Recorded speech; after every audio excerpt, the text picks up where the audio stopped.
What if I told you that the cultural obsession with being happy is the biggest mistake we can collectively make? Inside Out beautifully taught us that our minds have five emotions, but the film ultimately hides a much darker, yet hopeful, message. Only by accepting sadness can we truly become whole and avoid a total emotional collapse. Today, we are going to use Riley's 10-minute crisis, not just to understand the film's plot, but to understand our own mental wiring. We will analyze why Pixar's five emotions are an insufficient model for the human psyche, how sadness was the real, indispensable heroine, and how the movie gives us an unsettlingly clear key to understanding the onset of depression. Get ready, because this analysis will change the way you see every single one of your feelings. The film opens by introducing Riley, whose life, defined by Minnesota warmth, is pure, unadulterated happiness. Her control room is governed by Joy, who acts as if her emotion is the only valid, permanent state. Joy literally micromanages the control panel, keeping sadness cornered and isolated. This is our first major psychological lesson. In early childhood, emotions are often simplistic and primary. Joy is in charge, sadness is kept at bay, and Riley's core identity, built on personality islands like family and hockey, is strong. The seismic shift arrives when Riley's family moves from their familiar Minnesota to the chaotic, confining reality of San Francisco.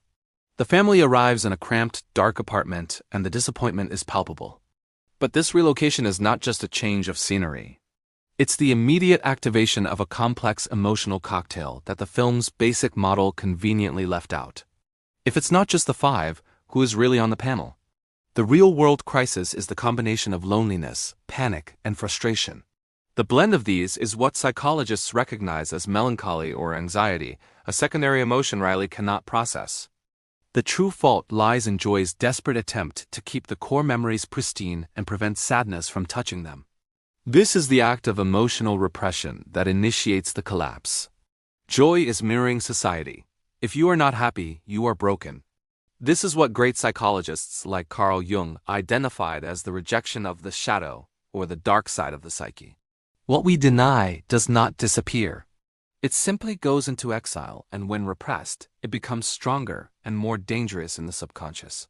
The situation becomes catastrophic. A confrontation over a core memory causes joy and sadness to be accidentally sucked out of headquarters, falling into the vast, sprawling long-term memory.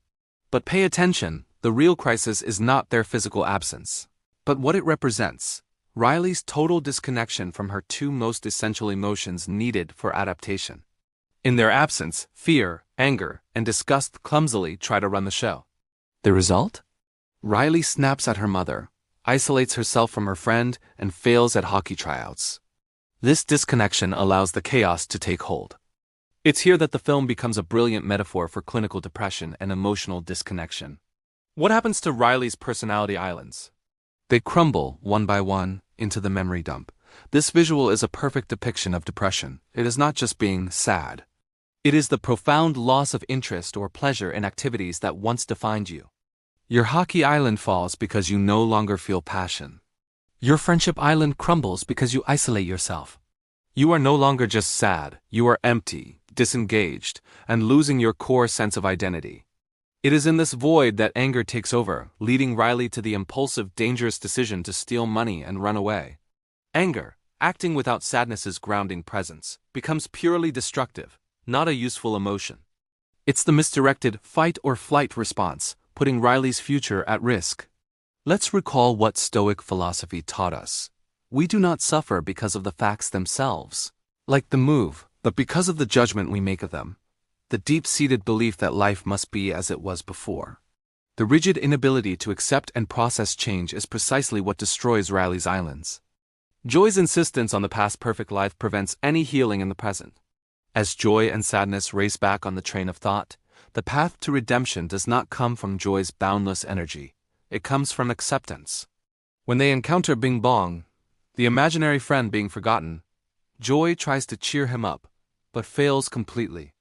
Who successfully comforts him? Sadness. Sadness sits down, listens to his pain of being forgotten, and validates it. This scene is the linchpin. It proves why sadness is the true heroine. Sadness does not try to fix the problem, she tries to connect with the pain. Sadness possesses two superpowers. The catalyst for catharsis, she gives permission for tears, the emotional cleansing process that releases accumulated tension. And the social empathy activator, her presence is a universal, immediate signal for help to others. Bing Bong's final, heroic sacrifice, his painful fade into the memory dump, finally makes Joy understand that she does not need to lead, but to listen to sadness. The climax is the proof. Joy hands the control panel to Sadness. Control returns to headquarters just as Riley is about to leave. Riley breaks down in tears in front of her parents, and for the first time, they see her. Her crying breaks the barrier of isolation, and for the first time, she obtains the validation and comfort that her forced joy had denied her. Great existentialist thinkers reminded us that suffering is inevitable. But it is precisely in that authentic confrontation with pain and the vulnerability it creates where we find the deepest sense of human connection and meaning. The final scene is the true happy ending for the human mind. The control panel is complex and larger, with new buttons, and most importantly, the core memories are no longer a single color. They are gold and blue spheres, joy and sadness combined. This is emotional maturity. Riley's mind has evolved to understand that her happiest moments are often tinged with melancholy for the time that has passed, or that her moments of sadness carry the seed of future hope. This complexity is her strength. The great lesson is simple but vital. We cannot choose only 5 emotions. We must embrace the full spectrum. If you are struggling, allow your sadness to speak. She is not there to ruin you. She is there to save you and to teach the world that you need connection. Tell me in the comments, what was the saddest moment of your childhood that you now look back on with a melancholic joy?